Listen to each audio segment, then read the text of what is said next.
YB Fahmi Fadzil, you have to stop them, you have to block them. Your starting salary will be 1,000 plus. The law is there. Don't disturb the law.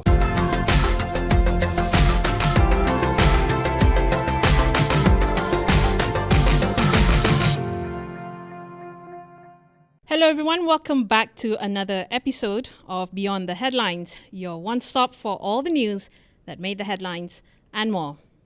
I'm Hazween Hassan, and this week we're diving deep into immigration and the recent crackdown on illegal immigrants by authorities. This has come as response to complaints and concerns from local residents left feeling uneasy while seeing an influx and increasing presence of foreign workers and immigrants, particularly in areas considered to be hotspots in the Klang Valley and in some other parts of the country too. In just the last 2 weeks alone, we saw at least 3 major immigration raids conducted in KL in areas known as pockets for where undocumented immigrants stay. The New Straits Times reported on what's now dubbed the Mini Dhaka raid in Jalan Silang on December 21st that involved over 1,000 members and officers of the General Operations Force. There were fully armed security forces seen with special equipment checking premises involving 4 blocks on Jalan Silang. It was learnt that the raid was carried out to address the influx of foreigners there and the number of businesses owned and employed by foreigners.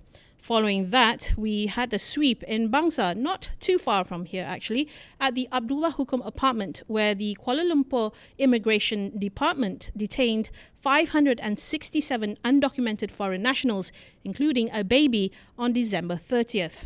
And the most recent one being just on Monday this week, on January 1st, the raid in Brickfields, where more than 100 foreigners were detained in a joint operation organised by the Malaysian Immigration Department. There's a lot to digest here, clearly, and to discuss, a lot of ground to cover. And for that, I'm very lucky to be joined by our 3 guests here today in the studio to help. So please allow me to introduce our first guest, Adrian Pereira, the co-founder and executive director of North-South Initiative, NSI, a human rights and social justice orientated organization. Adrian Pereira is also an adjunct professor attached to Taylor's University. Adrian, welcome to Beyond the Headlines. Thank you, happy to be here.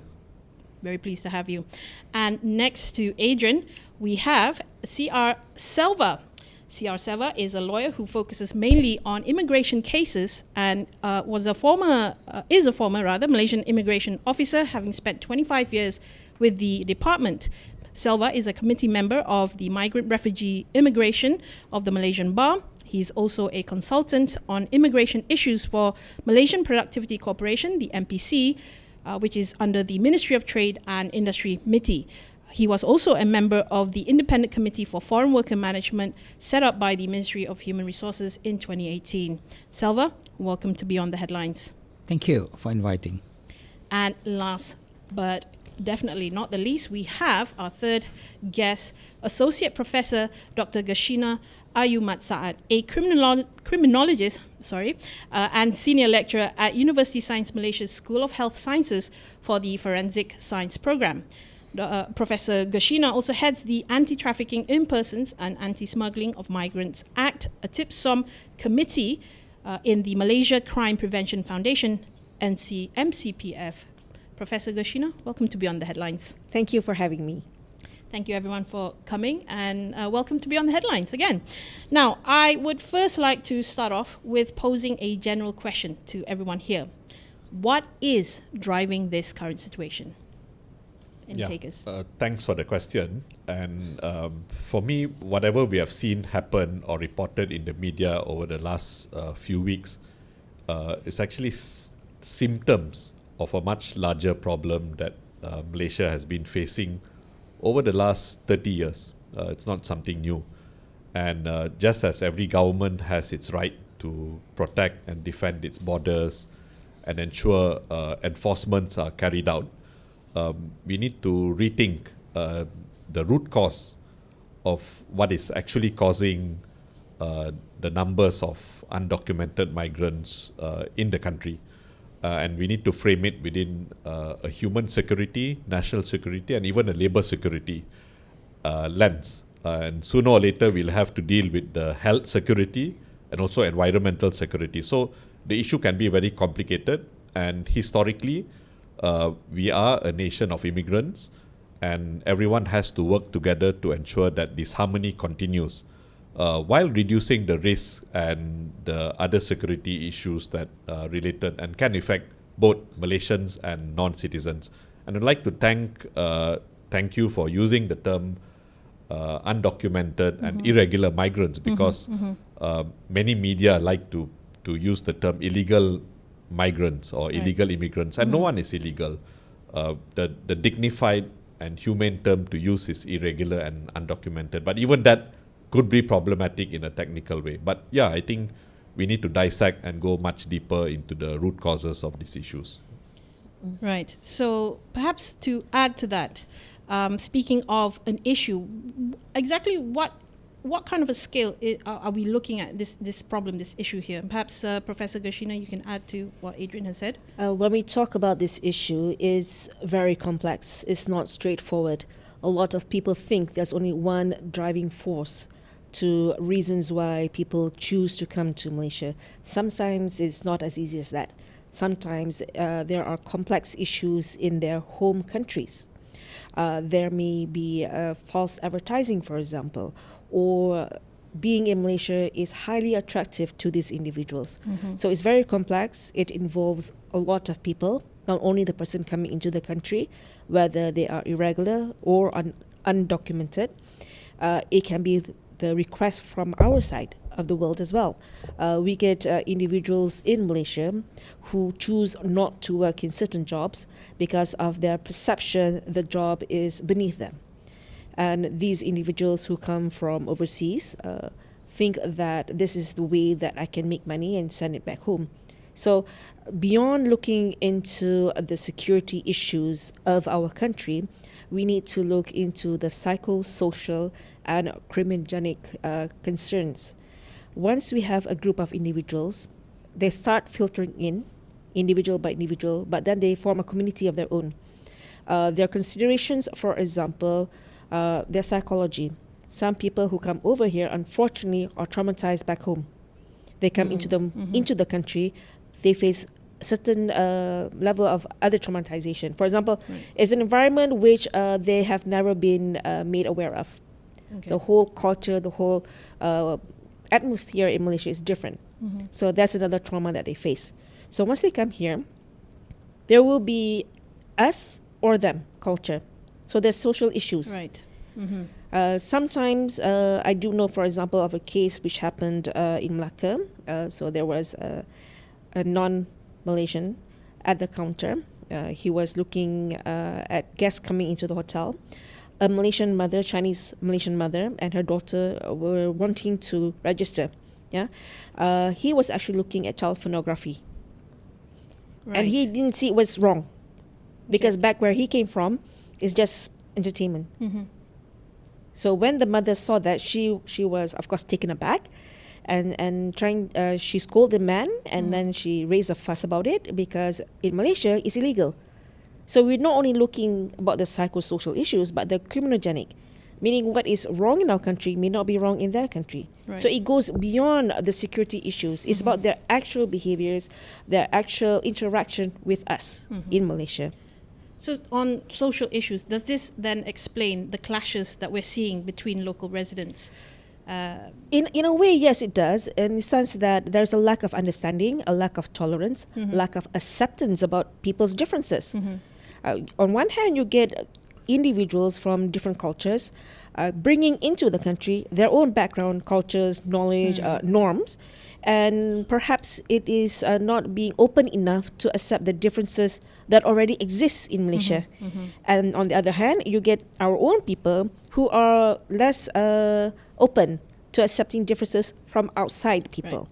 Right. So it's a clash of both parties. Again, it's very complex. You have to look at it holistically.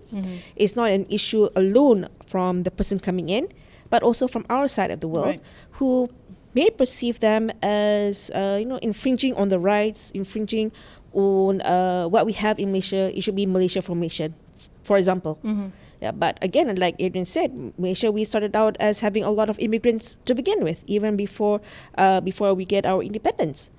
So Right. yeah, it is definitely a complex issue. We have to look at from a holistic angle. It goes beyond just security. We're talking about the nature, the nurture of the individuals and everyone in society.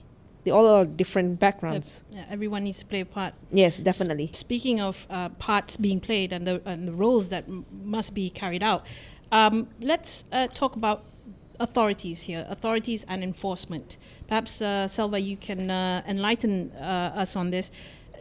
Can we say that so far, because this is a long-standing issue, and I'm sure in your years with the immigration department, you've seen quite a lot, right, happening in perhaps in the early 2000s. Are we seeing enough being done from enough enforcement by authorities? Yeah. Let me begin with this. Yeah. So recently there were protest march in Kota Tinggi. Few migrant workers were marching because they were literally cheated and they are lost. They don't have any income. Whatever promise, it's not as per promise here. And that is not good and very bad for Malaysia's reputation. Right, number one. And in addition to it, it has got direct impact and harm to our businesses and economy. Reason being, we are on the US watch list, tier 2. And the US authorities will be scrutinizing on our companies and imposing some embargoes and restrictions. And in a layman term, there is a push and pull factor. Okay, and as what Adrian rightly pointed out, there's an elephant in the room. 30 years issue. Adrian rightly pointed out it's a 30 years issue, and I would like to register here, Malaysia is not a destination country. It is a transit nation for migrants who wish to migrate to third country.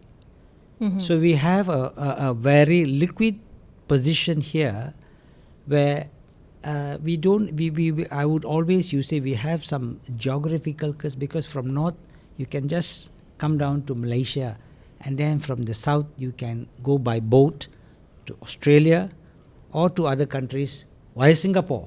So that geographical curse, everybody knows, and that is the issue. My question here, there were a few hundred were marching. Who are they? I need to get a visitor's pass to enter and to sit here. Okay. And I believe that those immigrants are legit workers, entered the country through proper channel. Meaning, in order for you to receive an employee worker, the company need to send the representative. They're very strict. You need to have an EPF record for 3 months in order for you to qualify to represent the company to receive the employee. So-called, and now my focus is only in Kota Tinggi, the workers who did receive them in airport. Question 1. There must be a legit company who employed. In order for you to get that approval, there are some prerequisites to be met with, i.e. Accommodation Act 446. Meaning, if you don't have that certificate from the Labour Department, your process will never go next level in FWCMS, which is online application.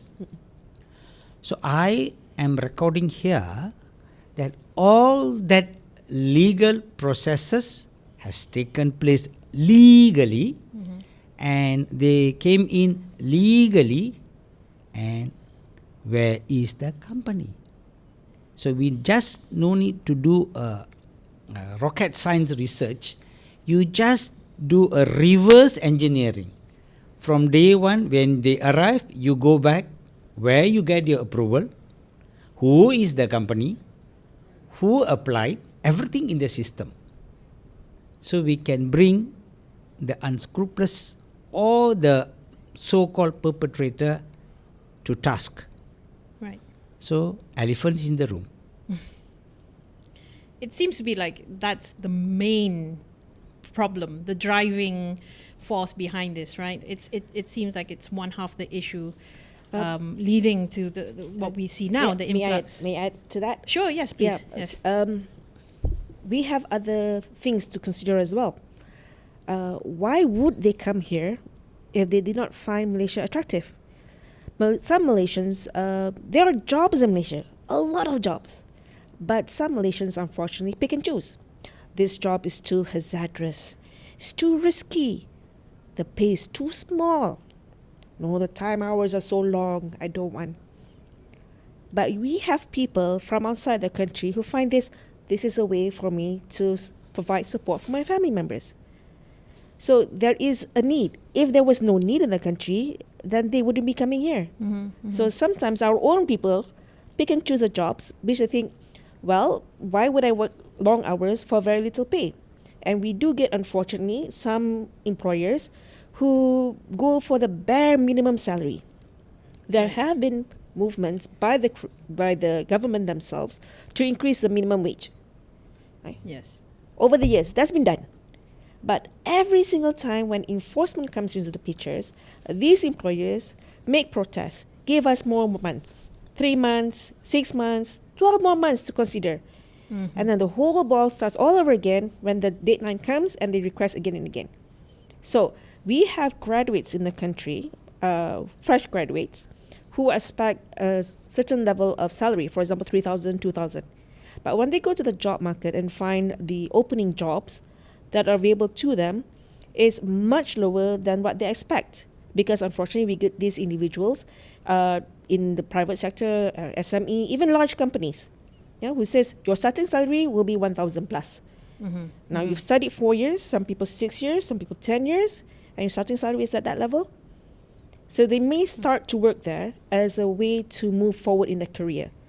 But how long will they stay? So such jobs, which are perhaps seen as demeaning, insulting perhaps, to these individuals, are attractive to people whose countries have lower income levels, whose way of living, the way that they're treated is worse than Malaysia. So they come here. Because there's a niche. There's a need, there's a niche, there's interest, there is advertisement. If there was no advertisement, there were no agencies recruiting people outside of the country, whether it's legally or illegally, they wouldn't be here. So the fine print in that is for us to ultimately see an end to this.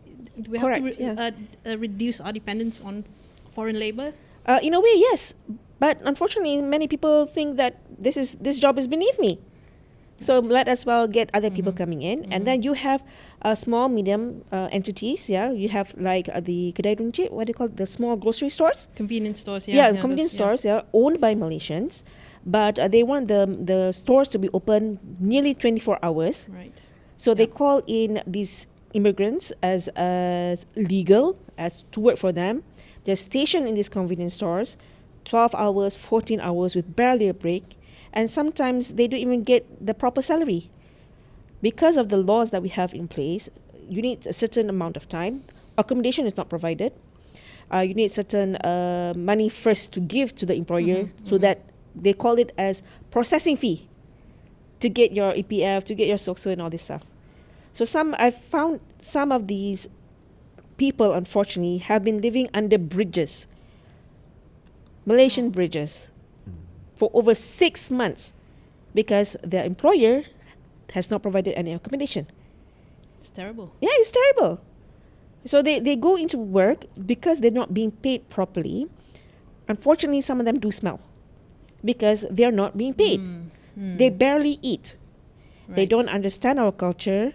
Unfortunately, these employers abuse that lack of knowledge They will say, because I have you in my job place, I offer you a job, your first 3 months will be waived. I need to do processing and whatnot. So when these people wait 3 months, wait 6 months, and actually find out we're being lied to. Yeah. Sometimes they even go to the embassies. They go to even ministries, they go and find out because the employer said so. For the processing, for the numbers, whatever EPF numbers they have, they go there, find out nothing was actually being done. So they were scammed coming into the country and continue to be scammed and becoming a victim. Do you know of how many of these employers or agencies involved in the recruitment process have actually been had action taken against them? Unfortunately, I don't have that information. No, right. Because these things, when it comes to enforcement, it's not a really straightforward answer. First of all, you must have a report. If no one makes a report, what investigation can be done?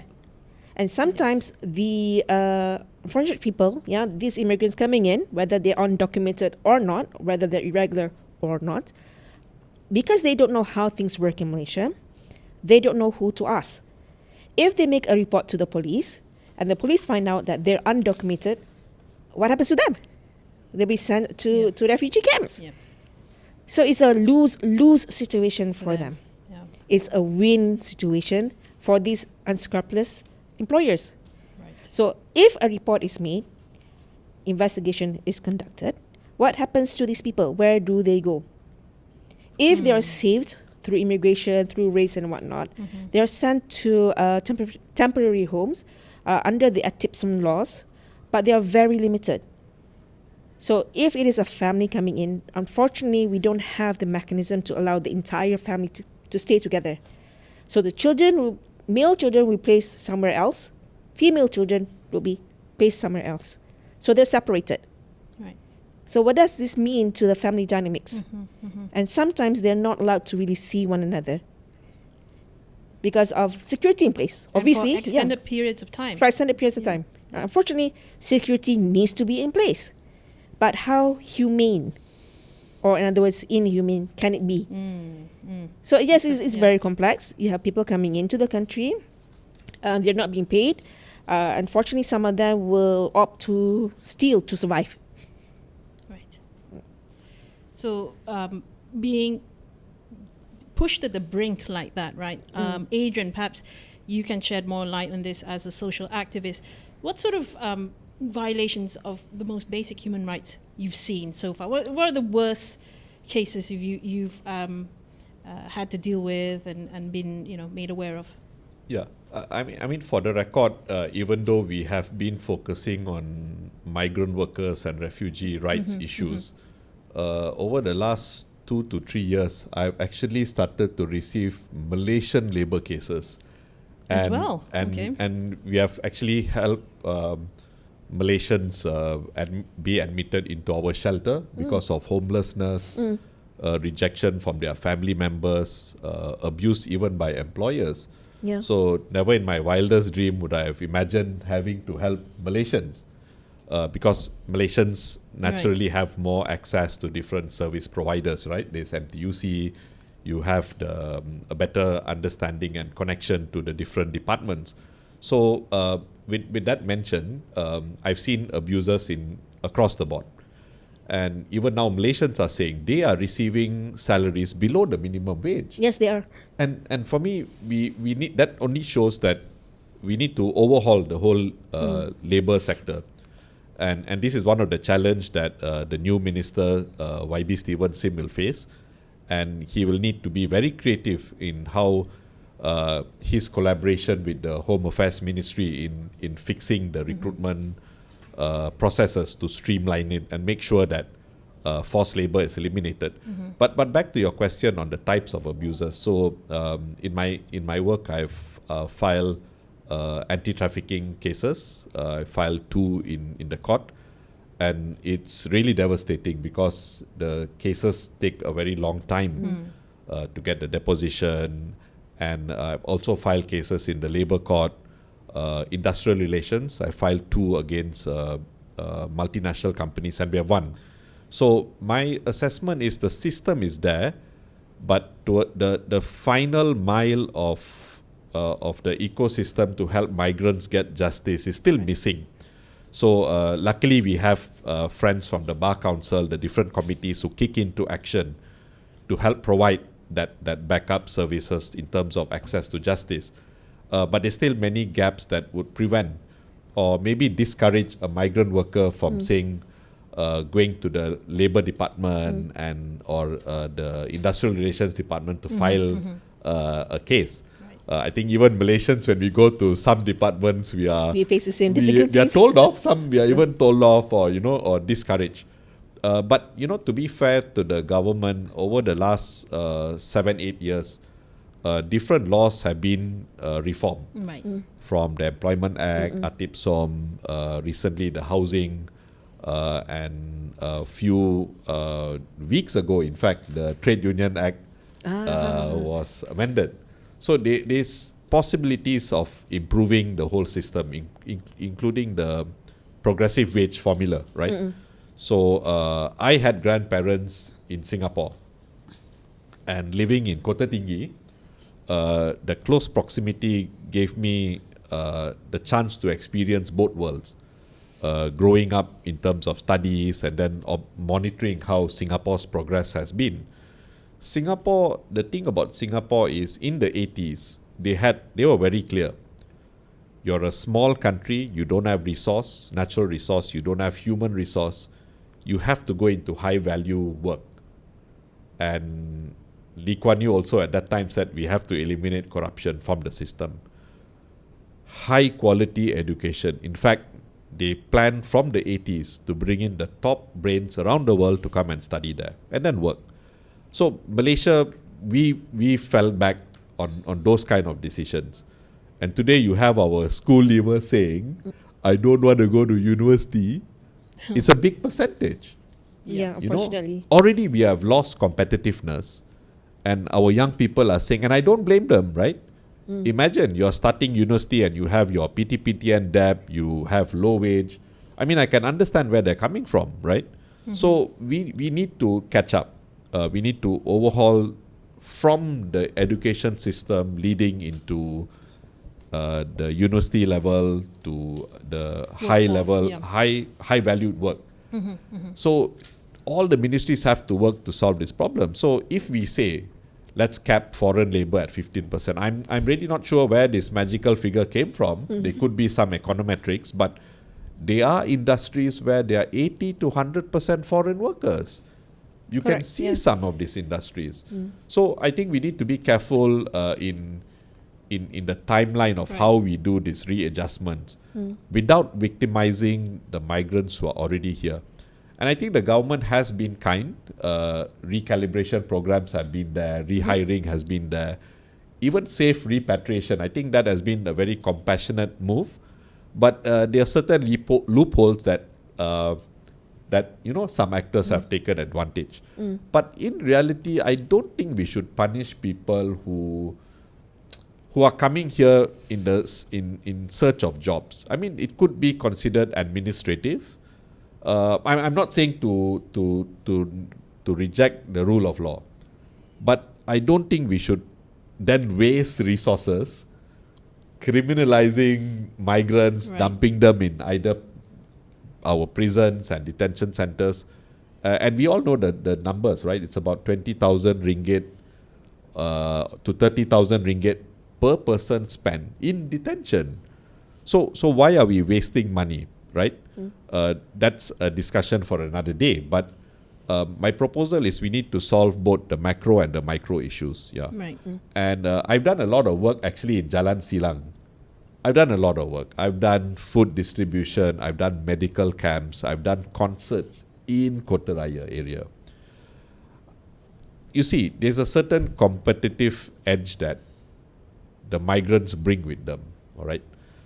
Some are over creative and some are very industrious, right? Okay. Now, the question is, are we going to say that foreigners shouldn't be allowed to collaborate with Malaysians in setting up businesses? There is a rule of law, okay? You should there's certain conditions where you can do a joint venture, right? What is being portrayed by the media now is that all these businesses is wrong, right? So we need to be careful. If we follow that part, then are we telling Elon Musk and Jeff Bezos, don't come to Malaysia and do business, you're a foreigner, right? Are you alluding to the Alibaba? Yes. I'm coming scheme. to that, All right? So okay. they are migrants who are creative. They are industrious by nature. Some have even taken over certain supply chains and distribution. Now, instead of looking at them with a very envious eye and immediately labeling them as criminals, I think we should look back at what is the root cause. Are Malaysians going to do agriculture in the future? I don't think so.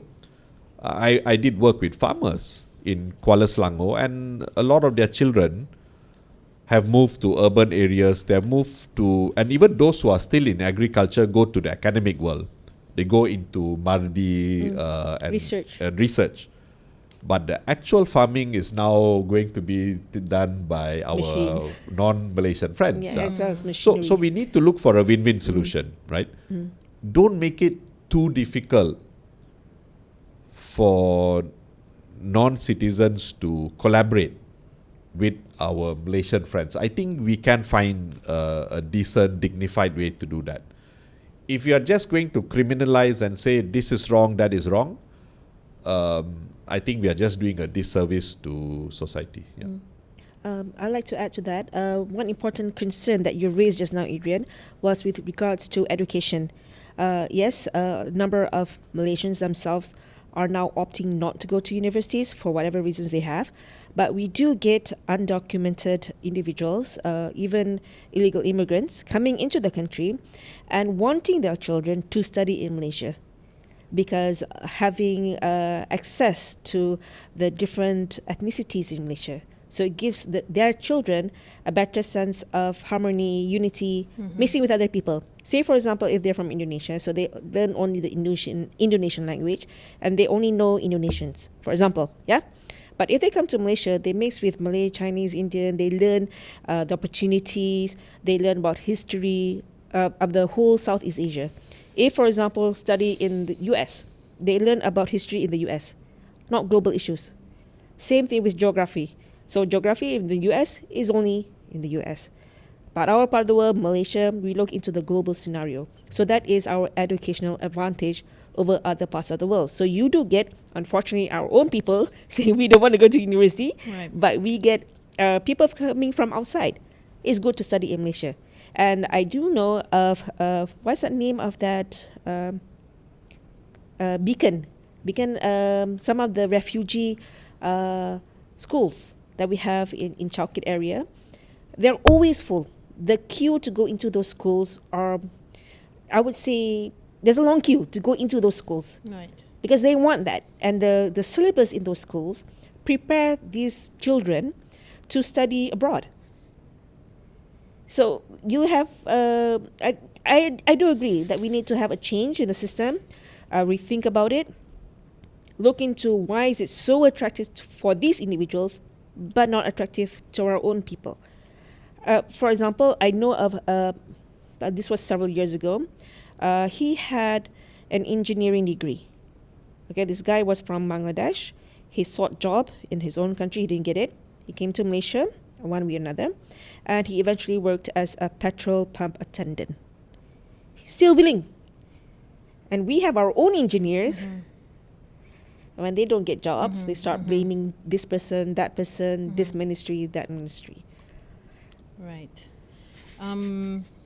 Well, I mean, it's very clear to see that we have internal issues that need to be addressed first and foremost before we can actually address this issue with foreign workers and immigrants who come in searching for opportunities here. Yeah, I'd like to also add, when Adrian mentioned about we have these foreigners working in the factories, there is a big hazard there.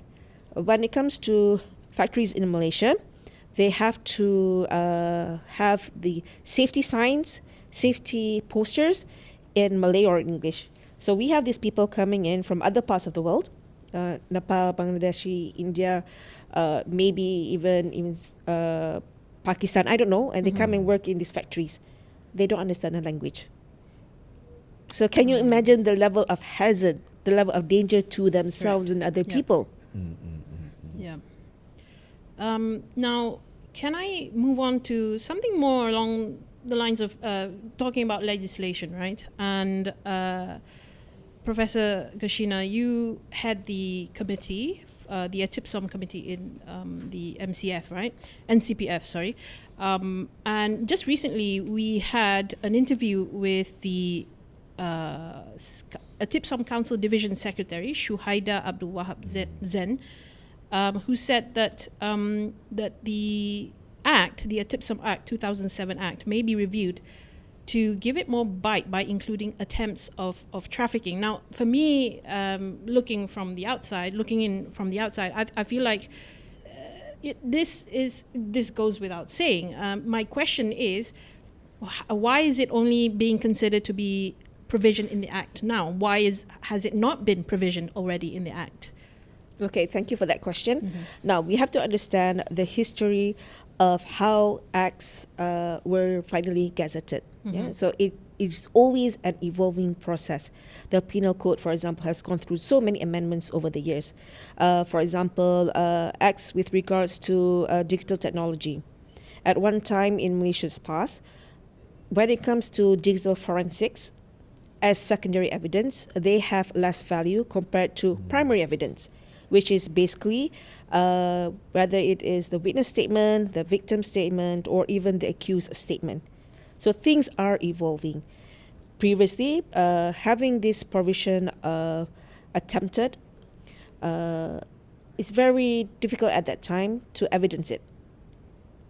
How can you put punishment, give punishment to a person based on intention? How do you prove intention? Right. That's why even in law, we have mens rea, actus reus. But that's not enough. There's causation. There's corpus delicti, for example. Yeah. So without those evidences, without those elements that make a crime, how are we going to, penalize people? When it comes to legislation, an action, a behavior, something is a crime because the law says it's a crime. Right. So at that time, when the ATIPSOM came up, they were being sections were being deliberated by different parties, but the information from people on the street, the frontliners, the accommodations, were not considered at that time. It is only in the past 5-6 years, maybe in the past 10 years even, that people outside the law, those who made the laws, we're talking about academicians, for example, were finally called in to give their input. So when we hear stories, when we learn about people's experiences with the system, of how they were recruited, the advertisement, then we finally realize that yes, there have been attempts. So there's too many attempts. It means this is a serious concern and it should be part of the law. So that's how it evolved over time. Right. I'm sure in the next 2-3 years, maybe even 5 years, there'll be other new provisions coming in. For example, the element of advertising, getting these people to come to Malaysia. You pose, it can be part of fraud, okay, because it's false advertising. Posing in the news media or social media, there are job opportunities in Malaysia, come over. Is it a crime? No. In essence, I mean, looking at it as just, as a general rule, it doesn't look like a crime. There's nothing wrong with that. But no one knew that job advertisement was actually modern day slavery. Right. How would people know until they are actually in that system?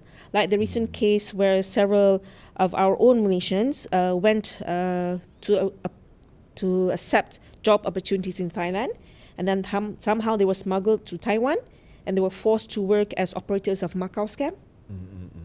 They wouldn't know until they're in that position. Right. So we're sort of crossing from the issue of immigration here, whether they're undocumented or legal, to now commercial.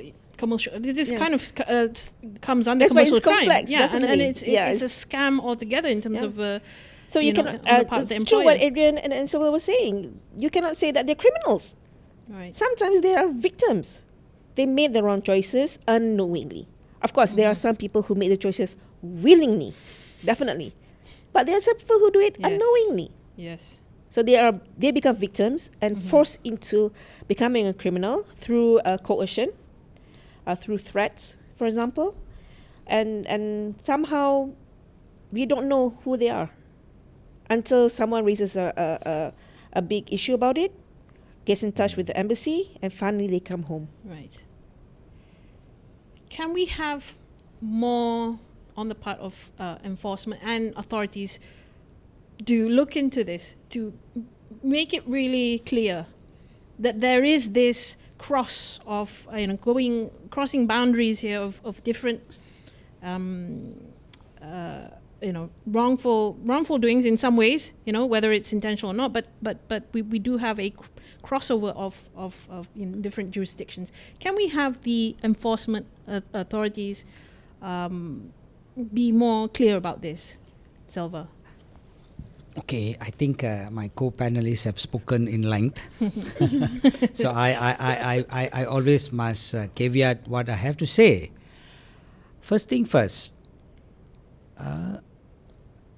if you agree that many graduates are unemployed, only technical skill employees are being employed now. That is the trend. There is a big change in the market.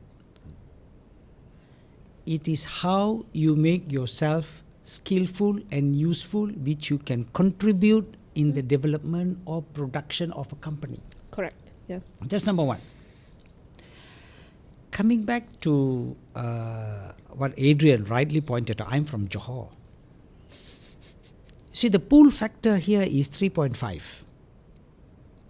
Why Malaysia we don't have enough labor force? Because of the downstream, the pull factor from the south, where the currency incentive Is higher. attracts more Malaysians to be there. Right. A, B, C, D, you name it, everybody wants profit. Everybody wants money. So we cannot deny on that fact. The law is fantastic. If you ask me as a law practitioner, I think the law is there. Don't disturb the law. Malaysia is very good in legislating law, but the caveat is implementing. And I can quote some of those. All right? See, Malaysia has been 4-term tier 3. Right. 11 times watch list.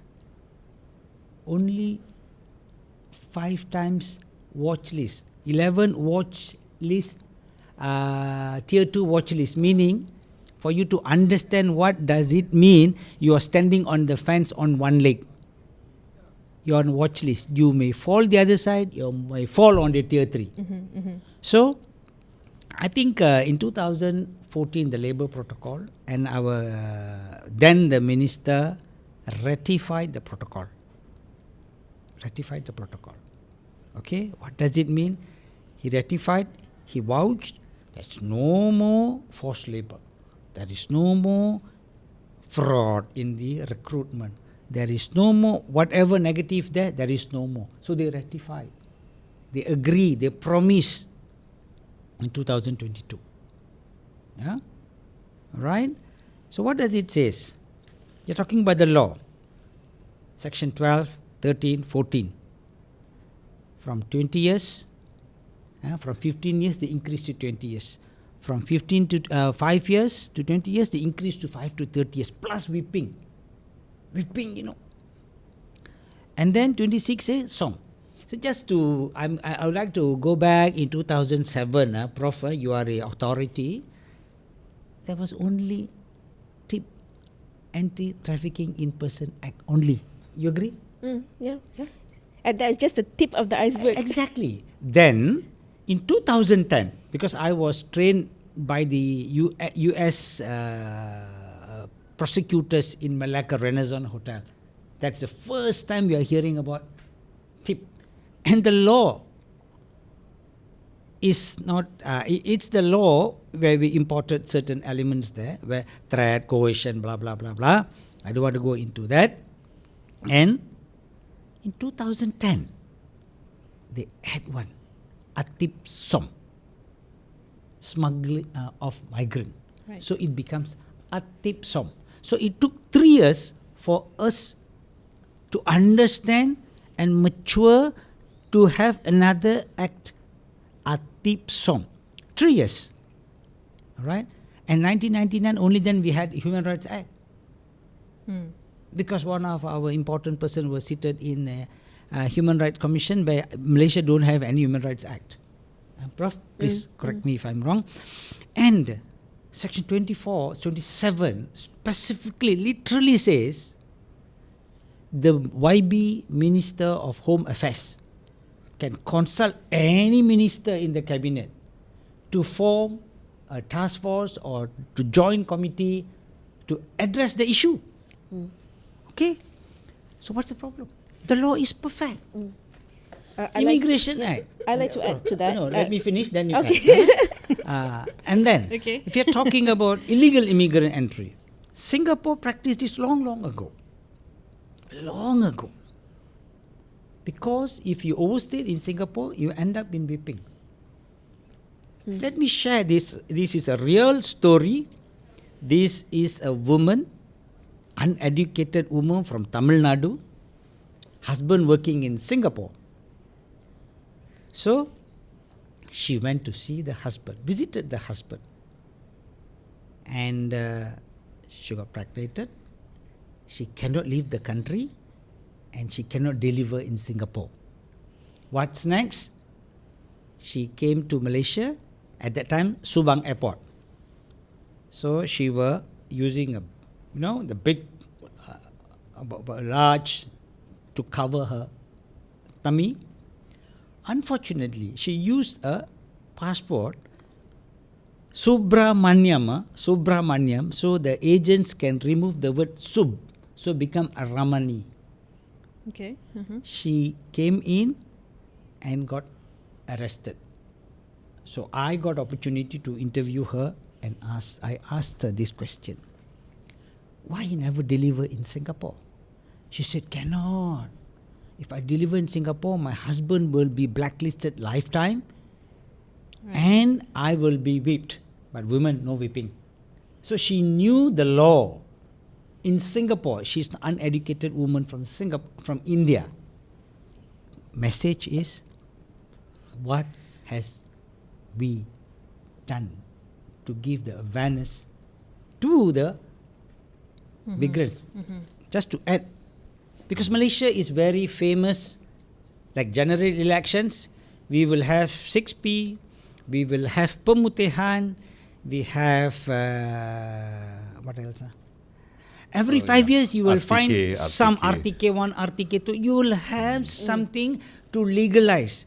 This is something which the government should consider because people don't want to go back. Recently, in my report, in our report, in the independent committee report, there were some recommendations, and I think we said back for good. Our intention, we want to flush out all the illegal immigrants. Go back home first, the irregular immigrants, you go back, then you come in illegal, something like that. And suddenly some restriction imposed that they will be blacklisted for life. So that thing really stopped, which contributed to the statistics of illegal immigrants. So end of the day, the law is perfect. And Malaysia then only Section 6.3 of Immigration Act, where you overstay, shall be whipped more than 6. Right. But that also, there is certain practices where certain courts give whipping. Immigration court, sometimes they give whipping, depends on the condition. And I think something need to be applaudable is 2007. To address this issue, I think government is taking the right action, but whether the right enforcement. The enforcement is the mantra. The enforcement is the mantra. Right. Because we are the first to bring court to the detention center. I was the first prosecutor there. Semenye was the first. And the judge who presided then, now she's in Court of Appeal, I don't want to mention her name.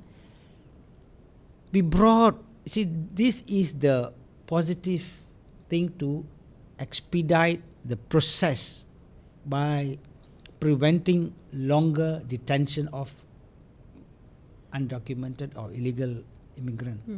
So we were the first, even Australia, they visited the model which we started in Semenye, 2007.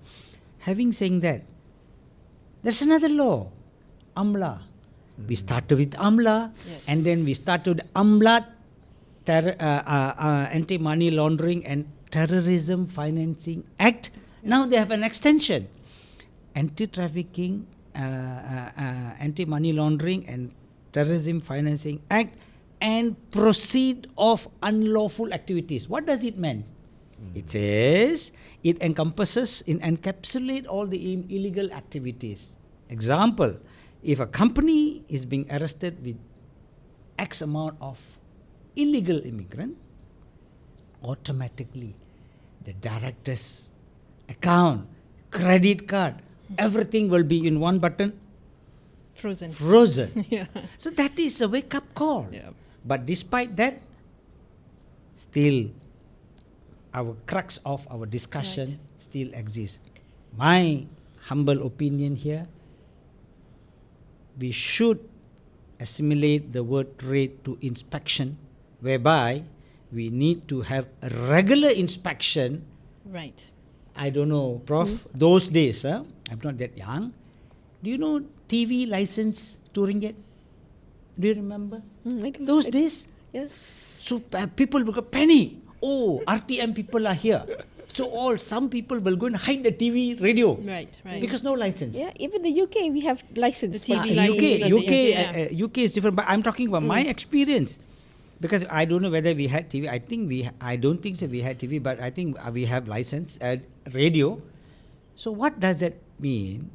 The regular presence of the authority on the street on a regular basis with inspection notion, I think that will educate people. And as I mentioned earlier, elephant in the room. So let me just reiterate your point then. Sure. There's nothing wrong with our laws. We have perfect legislation. We've got great laws in place, but enforcers need to clean up their act. Exactly.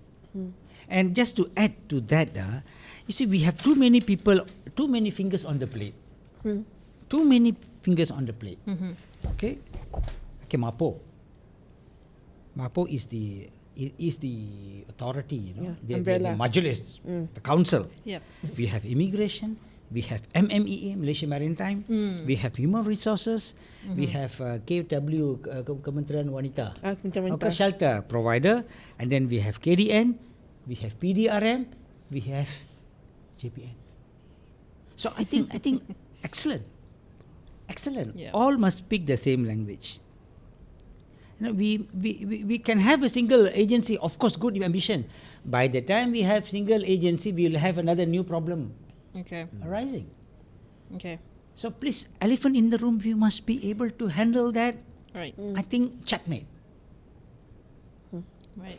Couldn't agree with you more. And now, Natambah. Yeah. please, but can you make it a quick no, one? you can We're go. about to end our discussion, but Okay. please go ahead, Professor. The various ministries have come to several meetings and combined all these agencies. But you're right. We have the law. We have the agencies involved. But when it comes to enforcement, let's wait for the next meeting. While that is being done, lived experiences of people on the streets, on the road, are still continuing to suffer. For example, when we see people walking around the road, we do get some people who ask for identity cards, whether they are legally here or not. So unfortunately, these people have to bring with them those documentations, or if they don't, they see someone who looks like a police officer, someone who looks like an authority figure, run. Right. How is it then that on one hand, we want progress? We're saying we're a melting pot of cultures, we are tolerant of people, yet on the other hand, when these people genuinely want to come in, But because of perhaps documentation, or perhaps they don't have enough knowledge with regards to how to go about it, they come in illegally, or in other words, undocumented, and we punish them. True. Just to see now the immigration system, where previously you need to go and get the sticker onto your passport. Now no need. You can go online and you can print in an A4 paper. There'll be a barcode. So the enforcement agency, you just can scan that, automatically their details will appear. They are legal. So the rest is history. Right. I hope you understand. I do. Yeah, I think that all four of us, we're on the same page here. Yeah. So Very much. So what I'm trying to say, Yeah. the system, the online system is good. The identification is good. Even my card also under process, where they want to give in lieu of carrying the passport, because if they lose the passport, this is real cumbersome to get a new one. So we have that.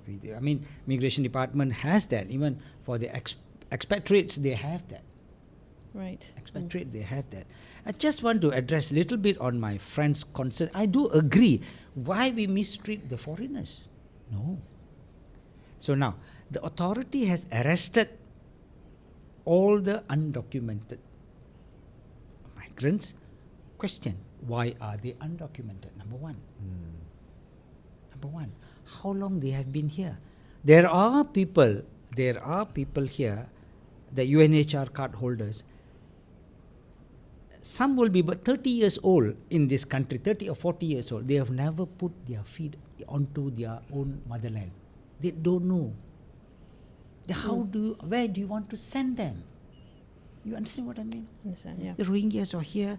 They fear of persecution. They come. They got all multiple reasons. We have so many MKN. See, another authority I may have forgot to mention, MKN. MKN is taking in the refugees. KDN is taking national security. And then We have immigration. So there are agencies, and I think my experience in Singapore, when I was in the service, we worked very closely with Singapore, and the commander of the BSI, BSI, Tambak Johor. Right. Okay. Now we call it BSI, the Singapore Woodlands. The commander, I asked him, when always we used to ask him, hey, who manages this place? Everything I manage. Oh, very good. How about this is arrival? Tomorrow I can change this to departure. I decide how to manage the issue, how to facilitate, how to smooth run the. If the bulb is what you'll do, I decide what bulb to buy. But Okay. here it's different. Bulb rosa, you have to Tender. you write the inventory. Sisi, come masuk. Siapa kita vendor, and by the time the next bulb will be gone. So I'm not. You see, now is Bureaucracy is slowing us down. So the bureaucracy need to be, and bureaucracy is important. It's important. Otherwise, little Napoleons will become big Napoleons. Right. So bureaucracy is important. So what I'm trying to say, these are the little things whereby the officers, the authorities must be given some way of free hands.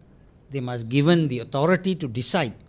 You see, when it's like a pyramid, it's like a pyramid. When policy matters, you must go to the ministry. The department level, you are stuck. You can't, because you are the punching bag in front. You are receiving the punch. Coming back about the minimum wage, I would like to, whoever the viewers are, a foreign worker's minimum wage is 1,500. Do you know how much is the minimum wage of a civil servant? 1,366. 1,366. Plus allowance they take back home around this. And we put them too many things on their head. And I think rightly our PMX told yesterday that he need to revisit the remuneration, and our QPEX president also mentioned the same. And I've been hearing this for the past 25 years. Okay? Yeah, I've been hearing never this for been 25 sorted years. properly. The brain drain is there. The brain drain is there. Right. It's a pull factor. Singapore is pulling us down.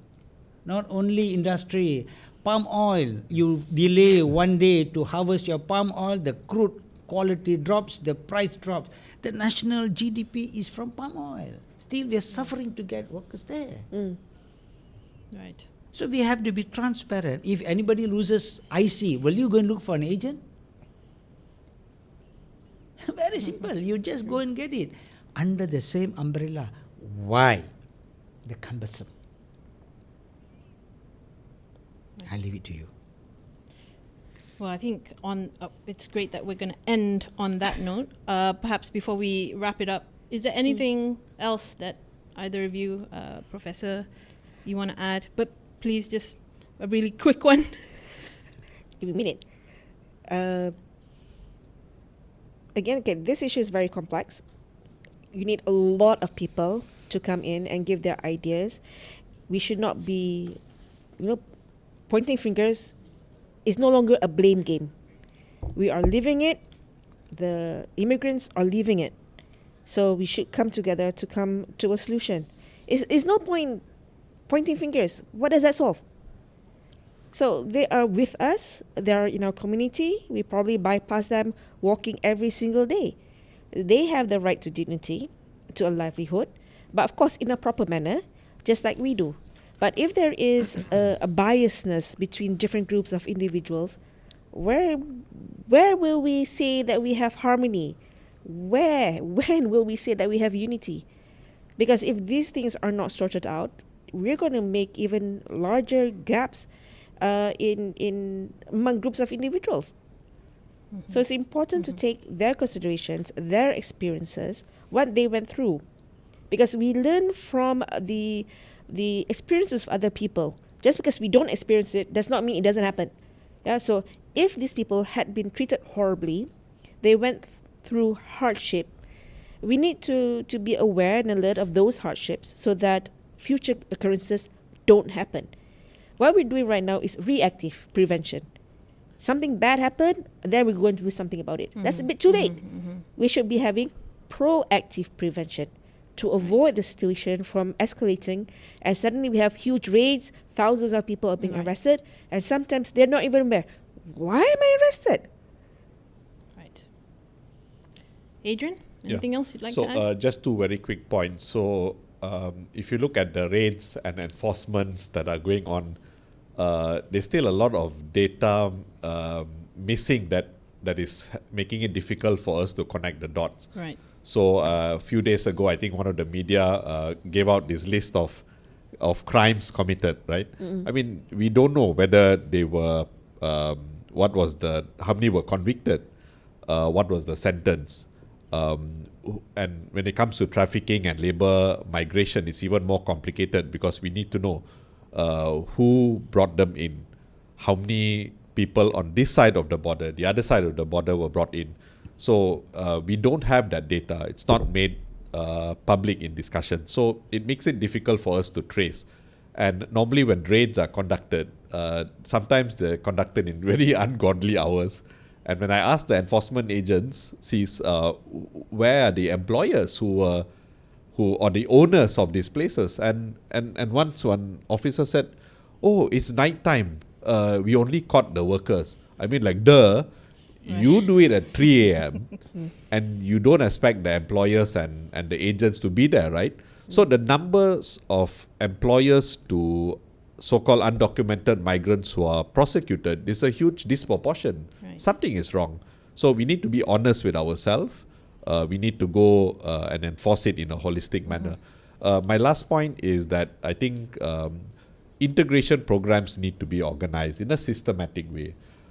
Maybe at a national level it can be designed, and at the local council level it can be executed together with whoever is on the ground. Because when a migrant worker arrives, whether in a small number or big numbers, or even if the refugee community comes and opens, the term colony is used, my goodness, it's a settlement, right? How do they understand the locals? And integration is two ways. How do the locals understand them? So that is something that we really need to do forward. Right. If we don't do that, we have this whole series of media influencers who are rabidly harassing refugees and migrants on TikTok and all the social media. And I think that is very dangerous. I want to take this opportunity to ask YB Fahmi Fadzil, you have to stop them, you have to block them, get rid of their TikTok. They're just waiting for one migrant or refugee to retaliate and finish. There will be human insecurity. It will be a national security issue. But why are their media still going on for the last 2-3 years? So we have to put an end to that. Thanks. All right. So thank you so much, Adrian, for that. And thank you to all of my 3 guests for making I it. have my closing remarks. Little bit. 1 minute. 1 minute. Yeah. Well, you can cut later, whatever. No, Sure, I mean, you see, this illegal hiring, actually we are trading human beings. And all the migrants are seen as a commodity. And unscrupulous, I don't think so. Employers are, the genuine employers are the perpetrators, but people are trading these human beings, which are fellow human beings. UNHCR first protocol says we must treat them with brotherhood. Yes. Even in our passport, if you read our passport, there is a message that be treated fairly. I think we have to stop seeing them because he has got a direct impact into our economy and our livelihood. Because this will lead us to US sanctions. If sanction imposed, it has got direct impact into our future undertakings. So I think it is not one person's responsibility, it's all, including citizens, where we must be aware of what's happening around us, and we should be always up the hill. Thank you very much for the opportunity. Thank you, Silva. Just one little bit. It's up to you to cut or retain. All right. Because throughout our discussion here, I found that we did not even touch about children who have been with their parents or they come into the country by themselves. There can be syndicates, begging syndicates, for example, who take advantage of vulnerable children and use them to garner sympathy, to get money, especially Ramadan. Yes. So that's a big issue too. I mean, where are the parents? Some of them, are they here? Or do they come in by themselves? Right. So how do they come into the country? And if the authorities catch them, what happens to them? Because they are without documents. So they have a very hard time. They can't go to school. They can't get work. So what happens to them? Yep. Well, that's going to leave us with quite something to ponder and to end this discussion on. So I think we're kind of done here, right? Thank you so much again to all 3 of my guests. Professor Gashina, for your very comprehensive input. Selva, thank you so much. And as well as Adrian, thank you all for making it here today. And to all our viewers, thank you for staying with us and being loyal. We really do appreciate your loyalty and your views. Keep those views coming in. Do subscribe to our YouTube channel, the channel you're watching now. And if you enjoyed this video, give us a like. Don't forget to also follow us on social media, on Facebook, Instagram, and X, formerly Twitter, at NST Online for more news and updates. That's it for now. Thank you for watching. Till next time, goodbye.